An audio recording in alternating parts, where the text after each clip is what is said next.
Good morning, good afternoon, good evening, wherever you are. This is Nitro here, and I'm bringing you my Impex the Insane aggro deck list for the tech faction from the Lightseekers TCG. So let's jump right into it and have a look at our hero card, which is of course Impex the Insane.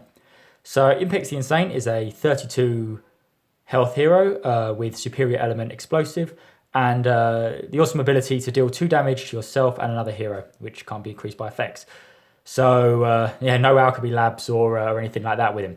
So why Impex? Impex for a few reasons for this kind of deck. Firstly, 32 health. That makes him the beefiest hero the tech faction has to offer.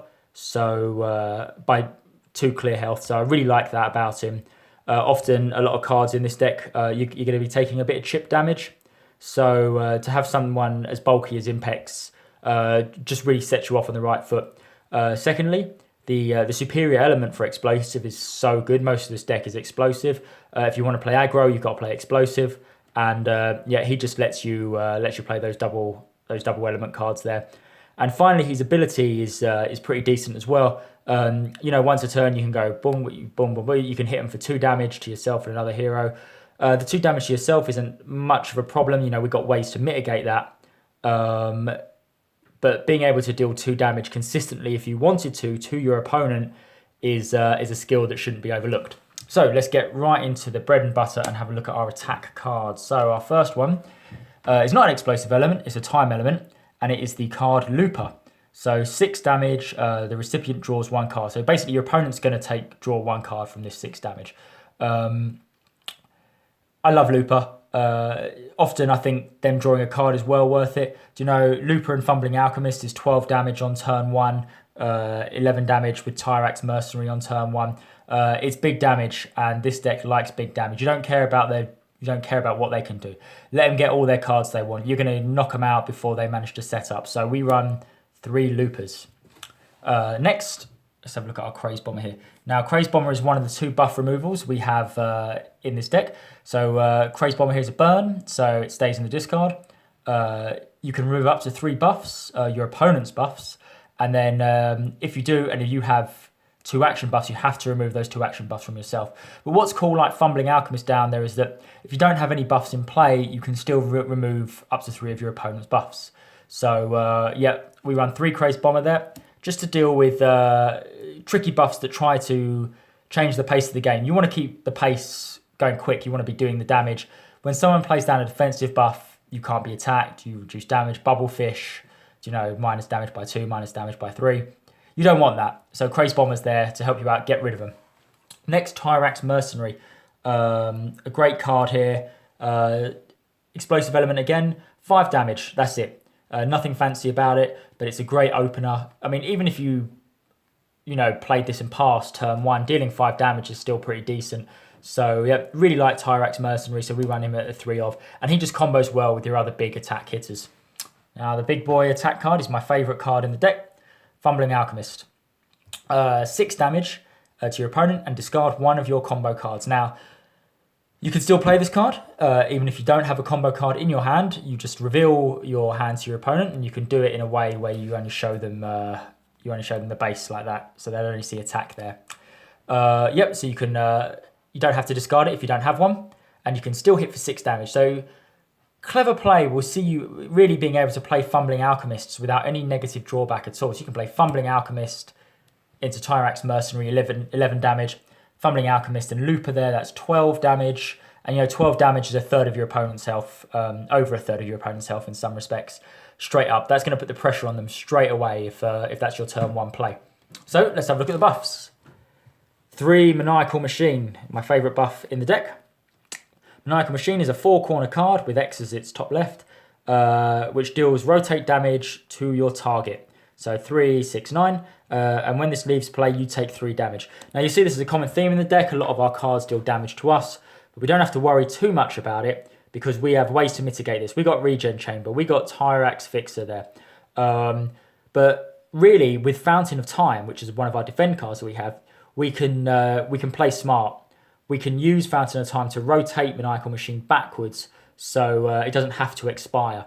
Now, again, a clever play. I've actually managed to get this to deal 12 damage, sometimes even up to 18 damage, just on one maniacal machine, just because I've managed to keep it spinning and my opponent hasn't been able to remove it. So very good. And also it keeps the consistency up for damage as well.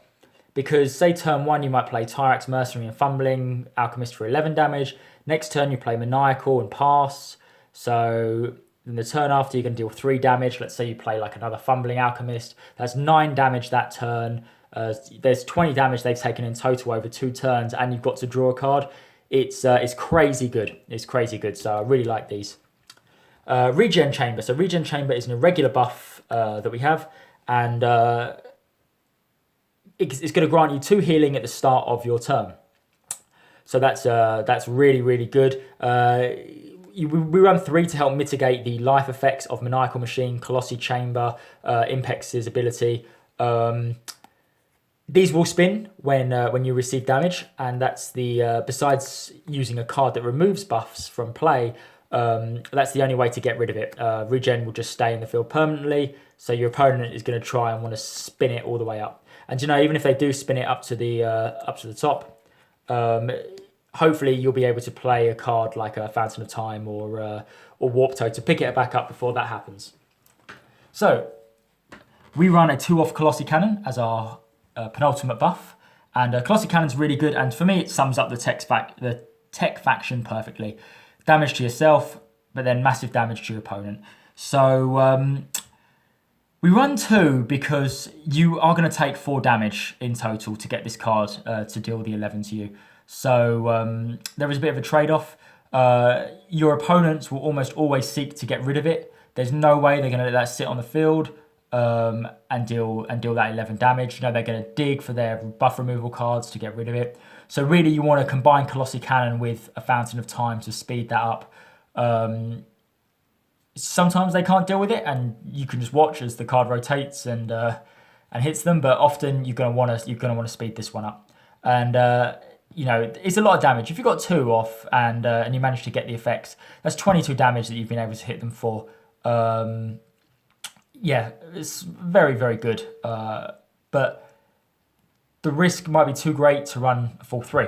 So finally, our final buff here is Alchemy Lab, and Alchemy Lab's a pretty cool buff. It's a rotating buff again. Once it rotates, it's just power +1. So that turns your Fumbling Alchemist to 7 damage. That turns your Tyraxes to 6. Your Maniacals to 4 damage as well. So yeah, really, really cool. I only run 1. I just don't feel that that running more is efficient. I don't really go, oh, I wish I had an Alchemy Lab, or I wish I had an extra point of damage. But when you can get it in play, it's pretty nice, and it just helps keep the momentum going up. Right.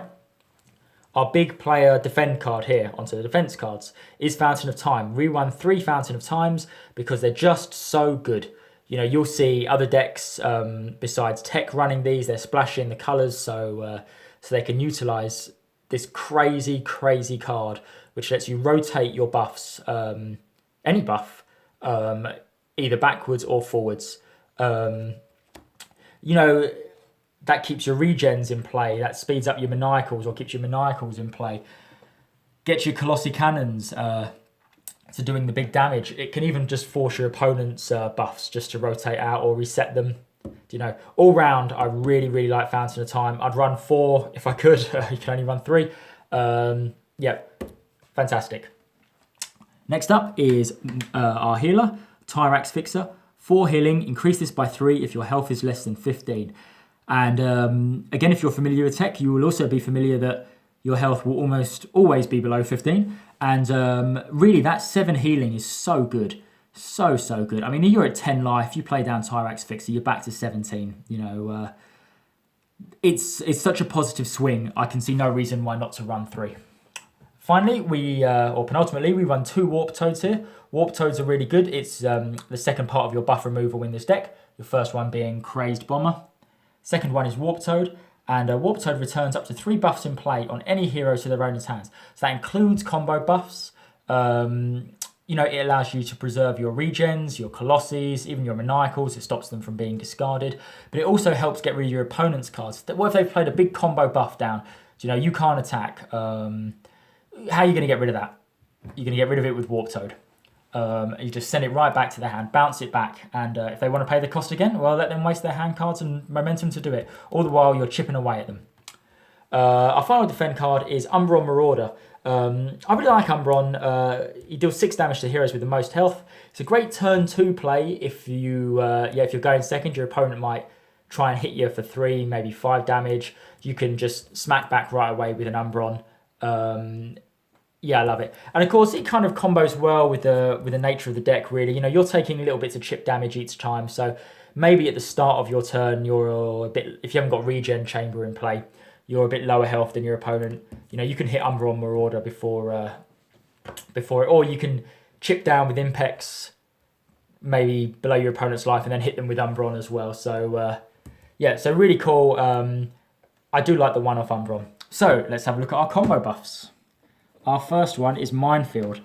Very reasonably costed, 2 cost combo buff there. It's an irregular one, so it sits in play, and when you get attacked, the attacker takes rotate damage and you take 1 damage. So that means there's 18 points of damage on the board if they're going to play an attack card on you, which at some point almost every deck will. You're going to want to trigger that off, deal the 6 damage. It's just going to give your opponent to think twice, and it's some good out of turn damage as well. So you know that's going to hit for 6. Then the maniacal machine comes in at the start of your turn. That's 9 damage there. That's 9 damage before you've even played any cards. So yeah, I really like Minefield.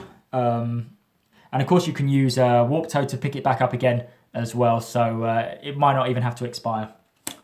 Next, Nitro Healing. You know, sometimes the game's just not going your way, and you need a second chance. Nitro Healing provides that second chance for you. It just gives you the opportunity, healing 13, which is almost a third of Impex's, it's over a third of Impex's health. Gives you just another chance just to try and set the game back to where it's got to be. Overwhelming Blast, one of my favourite combos. In fact, it's probably my favourite combo card. Just cheap, 2 explosive, 11 damage. You take 2 damage. I love it. You know, you can throw this out turn 1, deal the 11 damage, but it also makes a really good end of game play as well, because sometimes, you know, when the game's nearing to an end, both players are hovering around kind of 8-9 life.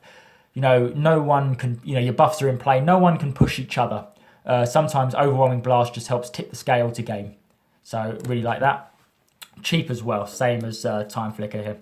So Time Flicker, being an aggressive deck, you're going to be playing a lot of cards from your hand almost constantly. Every card's going to deal damage or heal you, or you just want them down. So Time Flicker there just helps replenish your hand, and it's cheap to do so. And you gain additional actions. You can even play Time Flicker, then play your Fumbling Alchemist, then draw a card on top of that for your combo turn finishes.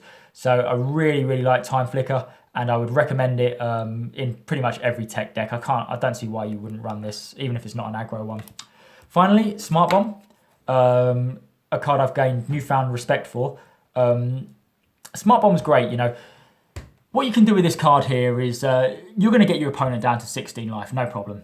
You know, absolutely no problem at all with this deck. But sometimes once you get down there, you might start to lose a bit of momentum. Play down Smart Bomb. They've got 2 turns to deal with it, otherwise they lose. And it's amazing how many opponents can't do anything to it. So, you know, they sit there and they just watch Smart Bomb tick away and deal that damage to your opponent. So, yeah, I really like Smart Bomb. It's a bit more on the expensive side of 3. We don't run any 4 cost buffs here because we don't have a hand big enough to sustain those costs. And to be honest, I don't think this deck needs it. But definitely Smart Bomb there is an expensive cost 1, but to deal 16 damage is well worth it. Yes, so that's our deck. Thanks for watching. I'd love to know what you think about it. So please like, comment, subscribe to my channel. I post all kinds of Lightseeker things. And yeah, I've been you too. Thank you very much.